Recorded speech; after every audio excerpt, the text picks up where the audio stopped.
Dan ternyata di situ ada cerita bahwa si gedung ini pemiliknya itu melakukan pesugihan. Oke. Jadi dia memerlukan tumbal. Nah, sosok anak kecil ini, anak kecilnya itu adalah salah satu korban yang menjadi tumbal pada saat kebakaran terjadi di situ. Jadi dia sosoknya anak kecil dan itu dia nggak bisa keluar, terperangkap di situ karena ada penjaganya. Dan dia tertangkap sama kamera kita.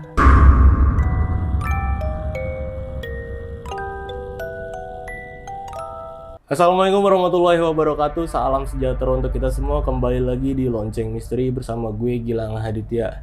Kali ini gue kedatangan seorang narasumber. Narasumber gue kali ini adalah seorang konten kreator dari channel cerita horor milenial. Di samping gue udah ada Mbak Ana. Halo Mbak. Halo Mas Gilang. Kali ini udah datang nih studio kita dan katanya lu mau nyeritain tentang pengalaman horor lu waktu penelusuran ya? Iya, penelusuran. Itu pas lu ngonten juga? Iya, saat kita ngonten dan sebelum ngonten. Nah itu nanti lu bakal nyeritain di tempat mana aja itu Mbak? Ada 3 tempat. Satu itu pada saat kita di tempat gudang alat kesehatan, di mana alat-alat rumah sakit yang udah nggak terpakai di rumah sakit terbengkalai dan juga yang mungkin udah rusak ya, itu dioper, dibeli oleh pihak ketiga yang untuk digunakan untuk syuting film, properti sinetron kayak gitu. Dan itu udah lama gudangnya nggak kepake karena pandemi, jadinya cukup lumayan ada energi kuat di situ dan kita ketemu sosok-sosok juga di situ. Yang kedua itu gimana? Oh iya, yang kedua kita pergi ke food court yang udah nggak terpakai, tapi food courtnya itu masih, jadi gedungnya udah nggak dipakai nih Mas, mallnya, tapi food courtnya itu juga nggak ada penghuninya, maksudnya dalam artian tidak digunakan sebagai food court yang semestinya, tapi ada musik menyala, lampu dinyalakan kayak gitu. Yang terakhir ini kita pergi ke salah satu komplek perumahan sebenarnya, tapi di belakang itu ada kayak hutan kota. Nah, ada hutan kota ini, dan di situ ternyata ada ceritanya yang cukup bikin kita ada salah satu kru yang jadi kerasukan. Nah itu katanya Mbak masih ada semua katanya dokumentasinya. Iya masih, kita masih simpen. Bahkan yang bahan mentahnya juga masih aku simpen karena memang aku taruh dalam satu file. Nah, channel cerita horor milenial ini sendiri itu bisa diceritain nggak sama sahabat lonceng nih? Mungkin sahabat lonceng mau tahu nih tentang channelnya Mbak Ana ini. Oh iya. Cerita horor milenial. Cerita horor milenial ya. Jadi cerita horor milenial ini berkonsep penelusuran dan juga ada beberapa yang kita syuting di studio seperti menceritakan urban legend atau juga kisah-kisah mistis dari teman-teman yang seperti narasumber atau juga yang kita tahu dari teman sendiri kayak gitu. Kayak misalnya kita ngebahas tentang penglaris, apa jenis-jenis penglaris yang ada, terus urban legend bener nggak yang paling kuat itu adalah kuntilanak merah kayak gitu, dan pernah ada yang dapat penampakan fotonya nggak kayak gitu. Dan isinya katanya cewek-cewek semua nih. Iya. Cewek strong semua nih, gila. Yang penelusuran kebetulan iya cewek-cewek. Penelusuran biasanya kan laki ya kan, laki-laki pemberani, ini cewek-cewek semua loh isinya loh. Unik banget asli. Pokoknya sahabat lonceng harus mampir ke channelnya Mbak Ana ini, cerita horor milenial ya. Nanti linknya bakal gue taruh di deskripsi. Dan gue denger tadi lu hobi nulis juga nih Mbak. Iya, nulis aku horor nulis juga nih. Horor sih baru karena penelusuran, jadi aku nulis horor gitu kan. Sembari. Iya, dari pengalaman-pengalaman dulu yang pernah juga aku alamin, jadi aku tuangin ke situ. Nah itu tadi di mana Mbak nulisnya tuh? Aku nulisnya di Wattpad. Ada satu buku yang udah diterbitin, judulnya Gadis Pramugari. Oke. Iya. Itu nanti linknya juga bakal ada ya, nanti bakal taruh boleh. deskripsi juga. Jadi Mbak, gak usah lama-lama lagi nih Mbak Ana nih. Kita mulai aja ceritanya ya. Iya, oke.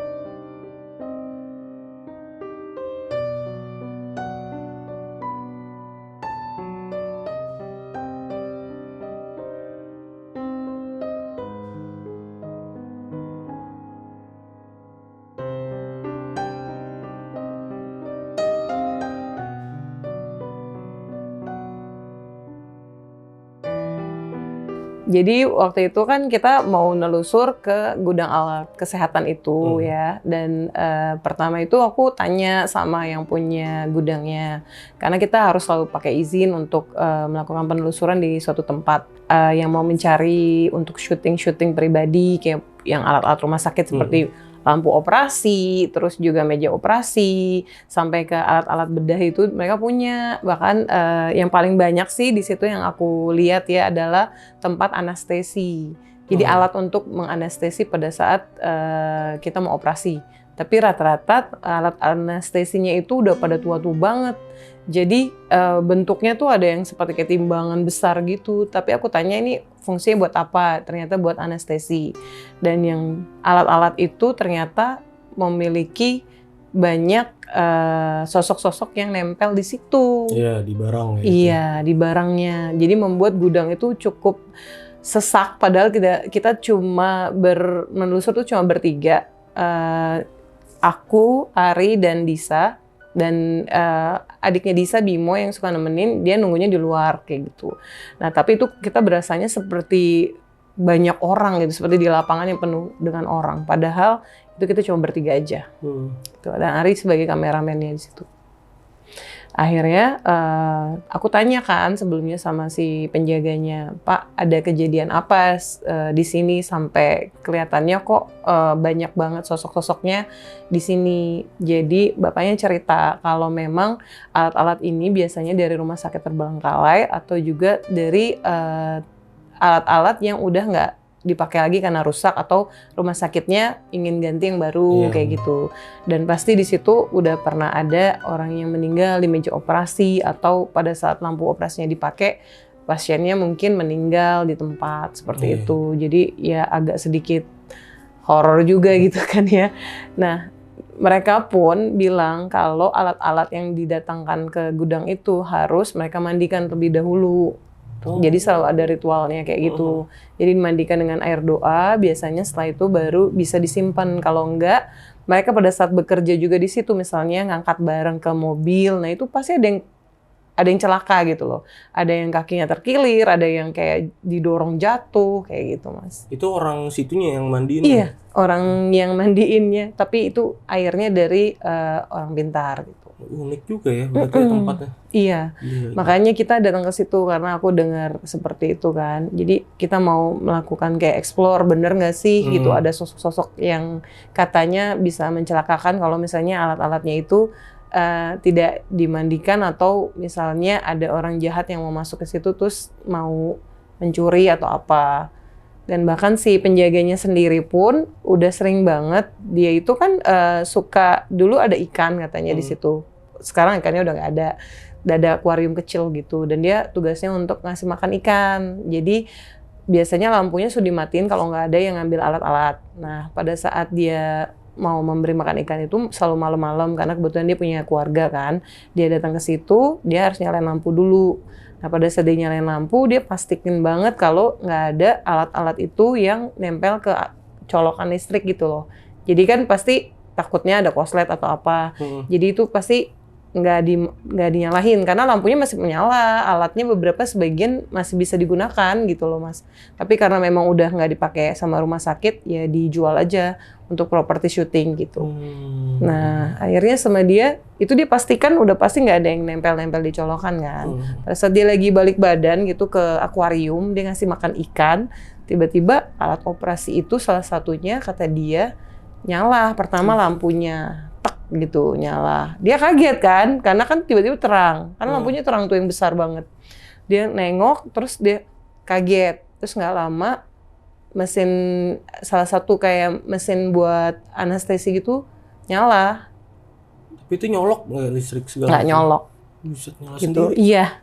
Dia nyolok. Dia langsung buru-buru sih. Dia matiin, karena dia lihat nggak ada yang nyolok, dia langsung buru-buru matiin. Terus dia langsung matiin lampu, terus dia pergi dari situ. Nah dari situ makanya kita kayak, ayo nih kayaknya kita bisa dapet sesuatu di sini, dapat sebuah cerita gitu. Terus berangkatlah waktu itu. Iya, kita ke situ berlima, tapi yang dua ini nunggu di luar karena kan kadang kalau kita penelusuran gitu, explore. Apalagi di lingkungannya masih ada banyak masyarakat kan, walaupun gudang tapi kanan kirinya tuh pasti masih ada ya iya rumah-rumah. gitu. Jadi memastikan nggak ada yang masuk ke dalam karena takutnya membahayakan juga buat warga gitu loh. Iya, Ada yang bener. ikut kerasukan kayak gitu karena udah sering lah yang kayak gitu terjadi gitu. Jadi yang 2 jaga di depan dan kita masuk bertiga ke dalam. Oke, itu sama si yang megang kameranya berarti? Iya, sama Ari. Sama kita jalan. Nah, ada satu lampu yang menarik perhatian kita karena di situ kita ngelihat ada kakek-kakek terbang. Iya. Bentuknya sih kayak tengkorak tapi kakek-kakek, kita yakin itu kakek-kakek karena dia kayak memperkenalkan dirinya. Dia cerita gitu bahwa dia lampu itu adalah tempat lampu terakhir yang menyinari pada saat dia operasi dan dia meninggal di meja operasi di lampu itu. Jadi dia menghuni di lampu itu. Dan itu aku dapat fotonya, penampakannya. Dapat. Tapi pada saat kita nggak cerita di situ, pada saat kita pindah, terus dia kita justru lagi nggak pay attention ke dia gitu. Kita nggak ngasih perhatian ke dia. Kita lagi ngecek hasil foto. Nah itu yang nangkep Ari ada ya di atas kita lagi ngeliatin ke arah kita gitu.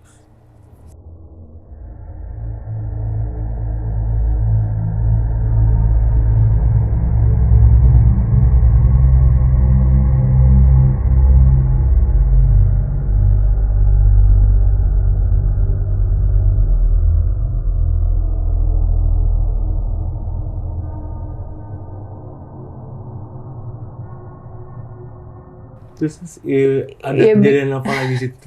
Iya, di situ juga kita naik ke atas. Nah, pada saat naik ke atas itu ada suster, tapi sayang kita nggak dapat foto penampakannya sih. Susternya udah cukup mengerikan bentuknya gitu kan, karena di situ dia pernah di salah satu alat yang rumah sakit yang dia huni itu, ini menurut cerita sosok ini ya, itu dia mati terbakar. Kayak gitu. Tapi kita sayang nggak dapat penampakannya. Tapi akhirnya pada saat aku ikut penelusuran di HSC Horror Stories Club bareng Frisly Herlin, nah di situ aku kayak uji nyali berdua doang sama Ari sama kameramen. Sedangkan Disa sama Kak Frisly ada di studio HSC GoPlay kan. Oh ini ada peristiwanya? Iya, ini tempatnya yang sama, tapi kita melakukan penelusuran kedua kali ke tempat ini. Oke. Di lantai 2 yang tempat tadi ada suster itu. Dan di situ juga ada sosok nenek-nenek. Nenek-neneknya sebenarnya sih nggak terlalu ganggu, tapi dia lumayan aktif gitu. Karena dia sama seperti itu ada, jadi waktu dioperasi kan ada alat buat nyedot darah gitu ya. Nah itu tuh ada di situ ada darahnya, dia menempel di situ lah intinya seperti itu. Dan pada saat itu aku bilang sama Ari kan kita berdua aja nih menelusur di atas, sedangkan Kak Frisly sama Kak Disa itu di studio. Aku bilang, Ari lihat deh ada nenek-nenek di situ lagi goyang-goyangin kayak kain gitu. Tapi itu jaraknya jauh banget di atas gitu kan. Jadi nggak mungkin kalau kita tarik-tarik gitu kan. Jadi memang ini live dan ini acaranya live. Jadi waktu itu aku teriak sama nenek-neneknya, berhenti jangan dimainin gitu kan. Itu lagi live itu? Lagi live, ada videonya nanti. Karena kan live-nya masih bisa kita putar ulang kan. Itu nanti aku kasih ke Mas Gilang buat lihat. Nah itu dia digoyang-goyangin, aku bilang, aku teriak, berhenti, dia akhirnya berhentiin sih. Gitu. Dan itu setelah kita gitu di studio pun kayak ada angin kencang, terus nutup pintu, brak gitu. Jadi lumayan horor yang nonton waktu itu. Gila. Itu jam berapa Mbak waktu itu Mbak? Padahal belum terlalu malam, baru jam-jam, kita live tuh jam 8, jam 9 gitu. Belum terlalu malam, tapi memang... Sekalipun yang kedua kalinya waktu itu sama Frisly ya, nggak terlalu malam juga ya? Iya, kalau yang waktu itu aku jam 9. Jam 9, yang sama Frisly jam 8 gitu. Jadi belum terlalu malam lah, tapi udah karena energinya kuat, jadi udah nampilin sosok-sosoknya udah terlihat jelas gitu. Dan udah lama kosong juga 2 tahun kan, jarang dipakai. Kalau dulu kan aktif ya, sebelum pandemi itu banyak yang sewa gitu kan. Sekarang kan ya film dan sinetron juga nggak terlalu banyak, jadinya nggak banyak juga yang ngambil efek ke mereka. Pandemi juga ya. Iya, efek pandemi.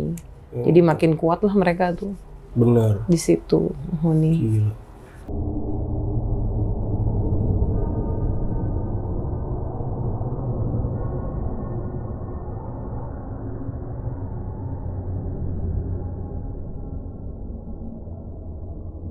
Nah, tempat selanjutnya itu, jadi dari narasumber yang mau kita wawancarai, jadi sebenarnya konsepnya tadinya nggak penelusuran nih yang tempat selanjutnya ini. Tapi karena kita ngobrol-ngobrol kan, kita ngobrol nih kayak ada kejadian apa Mas selama tinggal di sini? Dia bilang, iya nih tempat tuh angker banget Mbak. Karena pedagang yang lewat di situ kayak pedagang bakso, pedagang skuteng, dan pedagang sate itu selalu digangguin sama sosok perempuan. Jadi sosok perempuannya itu kayak meluk pohon, terus dia, Bang, gitu manggil kan.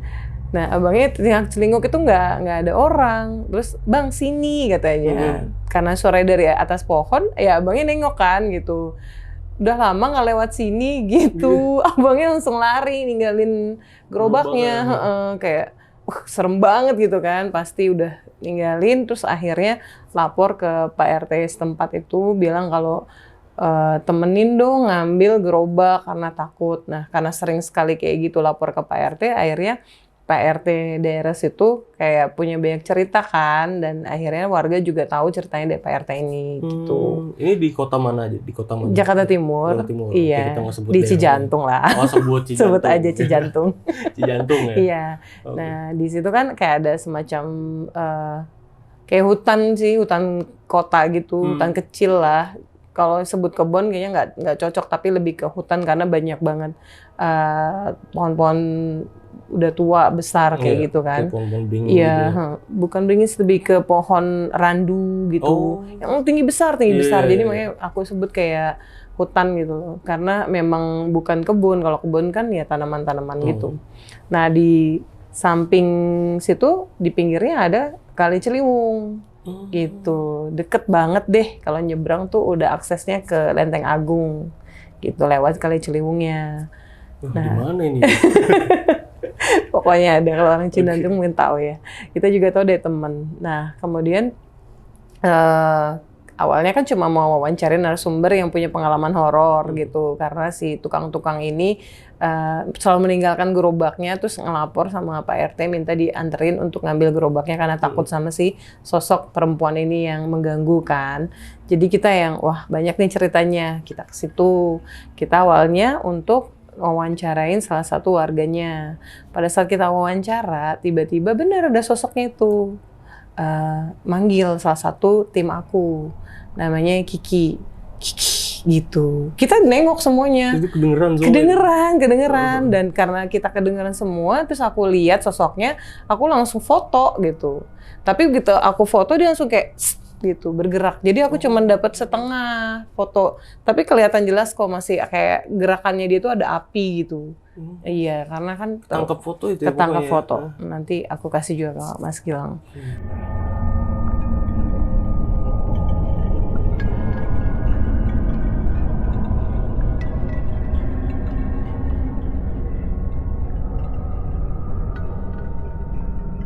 Nah, ya udah akhirnya ya udah kita lanjut penelusuran aja, kayaknya akan banyak nih penampakan atau ada ceritanya nih sepertinya gitu. Nah, warga situ juga nggak tahu tuh kalau ada suatu cerita yang nanti aku ceritain ke Mas Gilang dan cukup kayak menyedihkan juga ternyata di situ. Akhirnya kita izin, boleh nggak kita penelusuran aja gitu setelah kita selesai mewawancarai si narasumber ini, kita penelusuran ke dalam hutan itu, gitu. Karena berbatasan banget, ini komplek, nah ini belakangnya udah hutannya itu. Iya, jadi cuman kayak ada garis, tapi garisnya tuh bukan garis yang bisa kita lihat, tapi garisnya tuh kalau kita melangkah satu kaki ke situ, hawanya udah dingin. Beda gitu. Beda antara si tempat hutan ini sama perumahan warga ini, si komplek ini. Akhirnya ya udah kita mulai masuk ke dalam. Aku sama Disa kita masuk, dan pas aku lagi masuk itu di belakang kita ada suara orang lari. Ya pakai sepatu, kayak orang dikejar. kita langsung nengok kan, refleks kan, karena di belakang banget. Terus kita lihat nggak ada orang, tapi memang warga banyak banget yang nontonin kita lagi penelusuran karena kan informasi kalau di komplek kan, wah ada lagi penelusuran nih gitu. Tapi emang kita nggak bolehin masuk ke dalam sini karena aku udah ngerasain beda antara satu kita ngejangka kaki ke dalam itu sama yang di komplek itu. Jadi kita kayak sama Bimo, kamu jagain dia biar mereka nggak masuk ke sini gitu. Biar yang masuk aku, Aris sama Disa aja, sama Kiki gitu. Terus di situ waktu itu rame berarti posisi, tapi si warga-warga ini nggak ngikut sampai dalam? Nggak boleh, karena kan dijagain. Karena kita udah bilang, kalau kalian masuk, kita nanti kalau ada apa-apa bingung gitu kan, karena kerasukan dan bukan tim gitu loh. Jadi ada tanggung jawab moralnya lah gitu. Jangan sampai orang lain celaka padahal yang lagi bikin konten kita gitu kan. Jadi aku bilang jangan sampai masuk ya Bimo, tolong kamu halau aja sampai sini. Sini daerah amannya gitu. Masuk ke sana kita nggak bisa jamin gitu loh apa yang terjadi gitu. Karena kita juga kan belum pernah survei tempatnya gitu. Baru di situ ada si sosok perempuan itu yang manggil nama tim aku, yang nantinya dia akan kesurupan. Gitu ya, dipanggil. Nah, akhirnya kita masuk bertiga kan. Kita masuk bertiga, itu Ari juga udah rasa nggak enak kan. Karena aku takut banget nih, kata dia. Ya nggak apa-apa, Ari, ada aku udah. Kita cerita seperti biasa aja. Kita kan nggak ada maksud ganggu. Kita cuma mau cari tahu ceritanya di sini itu ada apa kayak gitu. Kita silaturahmi aja. Ya udah oke. Kita mulai jalan. Nah ternyata pada saat kita jalan itu di sebelah kanan kita itu ada cerita ternyata Mas Gilang tentang salah satu tentara Jepang yang dibunuh di situ. Jadi pada saat Belanda masuk lagi ke Indonesia, kan tentara Jepang nih pada setelah bom Hiroshima Nagasaki kan masih ada tentara yang tertinggal nih di Indonesia kan. Nah mereka ini dikejar gitu loh sama orang Indonesia juga gitu loh. Jadi kayak ada perebutan kekuasaan kan kayak gitu. Nah si tentara yang tertinggal ini namanya Hirada waktu kita melakukan penelusuran karena dia menangis. Jadi dia menceritakan kisahnya kayak gitu. Yang dapat infonya si siapa? Disa. Disa. Karena Disa ini langsung kerasukan gitu loh. Nah Disa ini kerasukan dan akhirnya dia menangis terus gitu loh. Kayak nggak kuat dan badannya tuh panas sampai akhirnya aku ya udah deh kita jangan di sini, kita pindah lokasi aja kayak gitu. Nah pada saat Disa ini lagi jalan nggak sengaja si Kiki ini memegang Disa dan ini pindah ke Kiki dan akhirnya Kiki ini yang kerasukannya cukup parah. Dia kayak ketika aku tanya setelah Kiki sadar ini dia kayak melihat ada orang Jepang kayak nunduk gini kemudian dibunuh gitu. Gitu makanya ceritanya. iya. Aku juga sampai kayak make sure gitu kan, bener nggak sih gitu. Aku tanya sama Disa, kata Disa, iya memang kayak gitu. Dia dibunuhnya seperti itu. Jadi setelah dia membungkuk, dia dibunuh gitu. Tentara si Hirada ini. Tapi agak kurang relate sama yang cewek itu si cewek ya? Ya, karena di situ ternyata banyak penghuninya. Nah yang cewek ini dia ini Mas, cuma mengganggu pedagang-pedagang. Tapi ternyata dia mengundang kita ke situ dan ada cerita yang lebih besar gitu. Maksudnya? Aku juga, ya itu si pembunuhan yang tentara Jepang ini. Iya, jadi dia memanggil kita untuk ke situ. Karena emang ada cerita yang karena ada cerita ini gitu loh. Dia memanggil, aku juga tadinya kayak ngapain ya kita harus terpanggil ke sini. Tapi pas aku masuk ada suara derap kaki orang dikejar-kejar. Kita masih bingung apa sih ceritanya di sini gitu loh, karena kan mereka nggak memberikan semuanya kayak full film gitu. Jadi bener-bener yang ada suara orang dikejar-kejar, siapa yang dikejar-kejar gitu kan nggak mungkin sih sosok perempuan ini yang dikejar-kejar, sedangkan dia hanya mengusili si pedagang-pedagang kan. Tapi ternyata pas kita pindah lokasi, nah ini ceritanya berbeda gitu. Dan ada kayak hujan lokal gitu dari pohon pada saat si Hirada nangis itu, dia kayak pohonnya itu nggak berguncang tapi kayak tetesan air turun padahal nggak lagi hujan. Oh jadi kayak ketiup angin gitu kan? Kayak ketiup angin terus ada airnya dari pohon itu. pas banget ketika si Disa bilang iya dia lagi menangis terus si itunya turun. Jadi kayak kesannya menangis, tapi aku sih kayak karena emang tempatnya agak menyeramkan jadi kayak ngerasanya ngefeel banget gitu kan. Iya, Kayak kasihan aja sih sama kalau memang itu benar ceritanya seperti itu, kayak kasihan juga sih walaupun mereka penjajah tapi dia cerita dia dikejar terus dibunuh, ya kita sebagai manusia kan pasti ngerasa kasihan kayak gitu. Iya benar.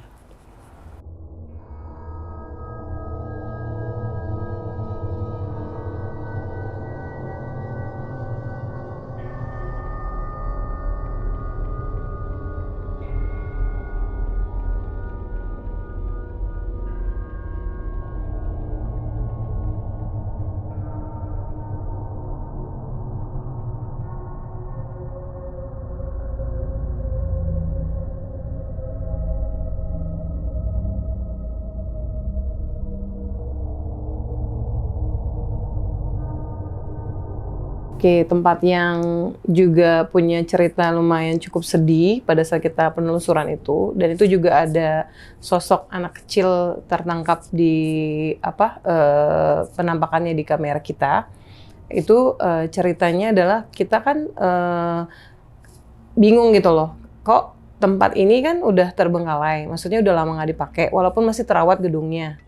Tapi tidak ada penghuninya. Kenapa di bagian food court itu di bawah dipasangin musik, dinyalahin lampu terang, seolah-olah di situ masih dipakai, padahal itu udah nggak beroperasi sama sekali dan itu udah lama gitu loh. Kita mikir kenapa nih, pasti ada sesuatu yang janggal kan. Ini daerah gitu. mana ini Mbak? Ya aku nggak bisa sebutin. Oh kalau yang ini nggak bisa ya? Iya nggak bisa karena kita juga perizinannya agak abu-abu. Agak abu-abu. Iya, kalau tadi kan terang ya. Jadi aku bisa sebutin. Nah kalau ini, jadi kita turun ke bawah dan ternyata di situ ada cerita bahwa si gedung ini pemiliknya itu mungkin bukan pemiliknya, tapi yang orang yang memiliki food court ini itu melakukan pesugihan. Oke. Jadi dia memerlukan tumbal. Nah, sosok yang kita dapati, sosok anak kecil ini, anak kecilnya itu adalah salah satu korban yang menjadi tumbal pada saat kebakaran terjadi di situ. Jadi dia sosoknya anak kecil dan itu dia nggak bisa keluar, terperangkap di situ karena ada penjaganya. Dan dia tertangkap sama kamera kita. Ada videonya? Ada video, bentuknya video, dan itu cukup lama. Jadi bisa menceritakan bahwa di sini ada sosok anak kecil gitu, korban tumbal, dan itu anaknya ada di situ menampakkan diri di kamera.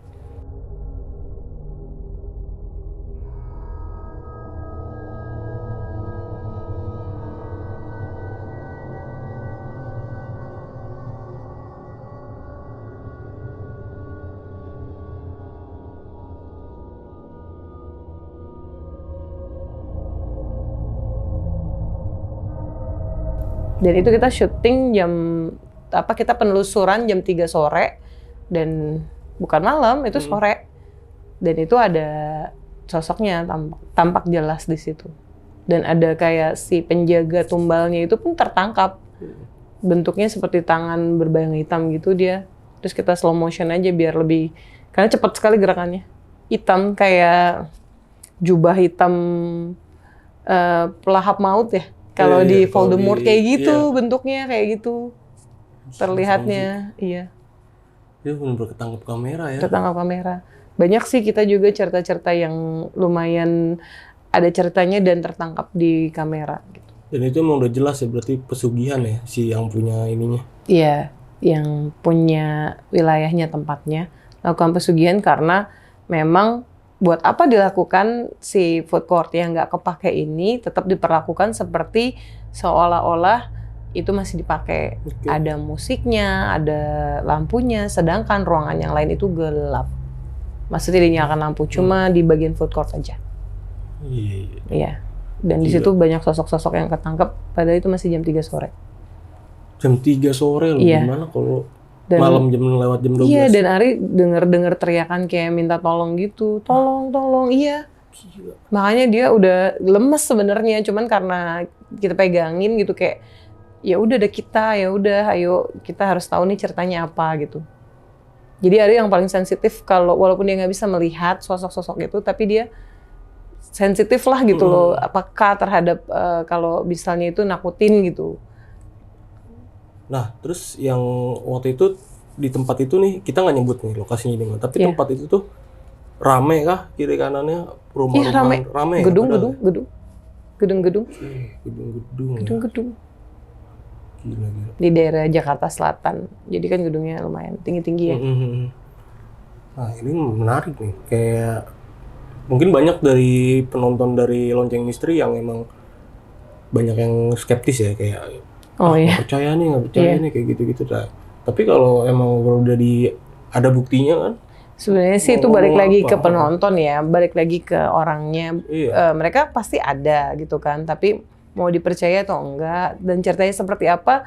Tapi yang kita penelusuran tuh mereka sosok-sosoknya itu memberikan kayak ini loh bukti keberadaan kita di sini seperti ini, ada apa. Tapi kadang-kadang Mbak kayak temen gue nih kayak gue nih mau ngerasain lu kayak gimana sih ngerasain kayak hal-hal horor gitu ya kan, hal-hal supranatural. Ya lu gampang, lu tinggal datang ke tempat horor, udah pasti nemu ntar ya kan, pasti kan kayak gitu ya kan. Iya juga sih. Namanya main ke tempat-tempat horor tuh pasti dapat. Pasti ada. Lu datang aja sendiri bawa kamera, tuh lu pasti dapat nanti. Bisa kayak gitu juga, tapi ada juga yang kita harus ajak orang yang tepat ke situ. Jadi biasanya ada orang yang aromanya manis. Oh iya benar. Ya, jadi kayak kita pergi sama dia itu akan lebih banyak lagi yang bisa ketangkap sama kamera dibanding kita pergi sama orang yang ya mungkin nggak percaya gitu kan. Menurut mereka bau lah ya. Itu aku nggak tahu. Menurut mereka bau. Jadi nggak ada fenomena apapun. Jadi kalau bawa yang wangi gitu ya, kalau menurut mereka biasanya lebih ini ya. Iya, ada beberapa orang yang dia nggak bisa melihat sosok-sosok. Ya dia bukan indigo intinya gitu, tapi dia adalah orang yang rata-rata tuh disukai, kayak misalnya kayak kalau ada dia tuh pasti kita merinding gitu. Oke. Nah, Mbak Ana sendiri nih udah melakukan penelusuran ini udah berapa tahun? Udah berapa penelusuran ya? Penelusuran sih aku baru ini, berapa bulan gitu kan. Tapi memang kalau pengalaman horor sebelumnya ada pada saat aku kerja dulu. Tapi kalau penelusuran ini tempat paling angker menurut Mbak sendiri di mana? Angker Lubang Buaya kemarin. Lubang Buaya? Iya, aku masih daerah Jakarta kan ya nelusurnya. Tapi itu kemarin Lubang Buaya untuk 30 SPK ini, untuk 30 September ini kita mau ngeluarin video nih. Nah itu lumayan vibes-nya tuh karena udah lama juga nggak dikunjungi kan ya, karena pas pandemi juga tuh ya, beda banget gitu loh. Aku ngerasa sih nggak tahu ya, kayak aku nggak aman aja berada di situ. Padahal itu siang, jam 2, jam 3 sore, dibandingin aku outdoor gitu kan, atau ke gudang alat kesehatan malam-malam, aku lebih ngerasa aman aja di situ. Maksudnya kayak ngerasa ya mereka ada, tapi nggak akan kenapa-kenapa kita. Tapi kayaknya kalau di Lubang Buaya itu kayak nggak tahu, kayaknya serem banget gitu loh. Iya.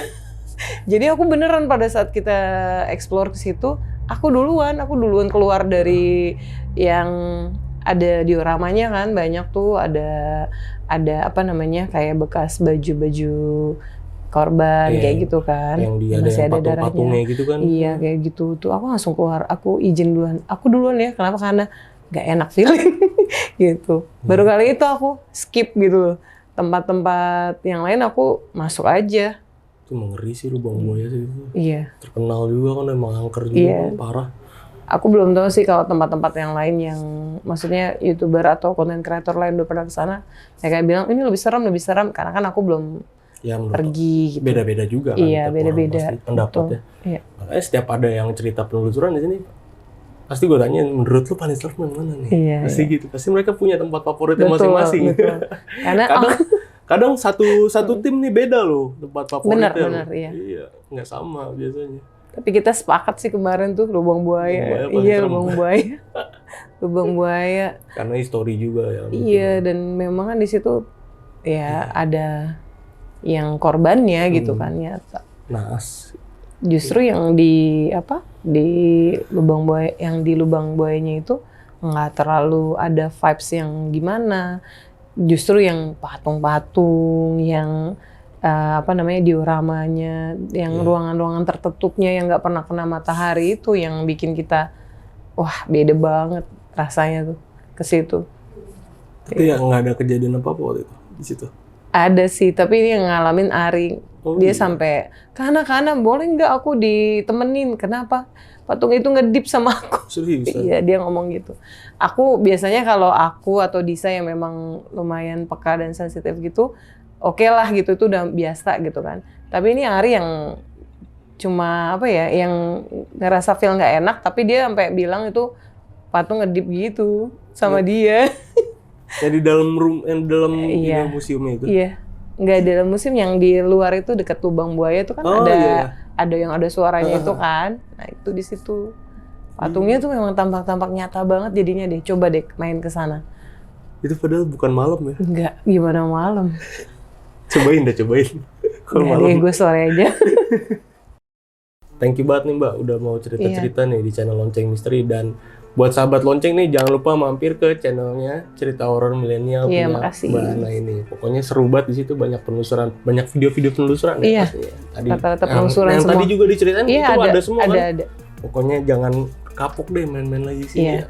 Nanti aku cerita tentang yang aku kerja di pramugari, terus pengalamannya juga ada. Oh itu banyak ya? Banyak. Sih, pokoknya harus datang lagi buat cerita-cerita nih. Oke. Nah, yang mau nanya-nanya tentang cerita dari Mbak Ana ini tadi, bisa banget langsung tanya ke Mbak Ananya langsung. Itu di IG-nya Mbak Ana, bisa di-share Mbak IG-nya? Boleh, Anastasia_Anderson. Nah, itu nanti linknya juga bakal gue taruh di deskripsi ya, bisa langsung tanya aja ke Mbak Ananya sendiri. Oke, akhir kata gue Gilang Aditya izin pamit, Mbak Ana juga izin pamit. Dadah!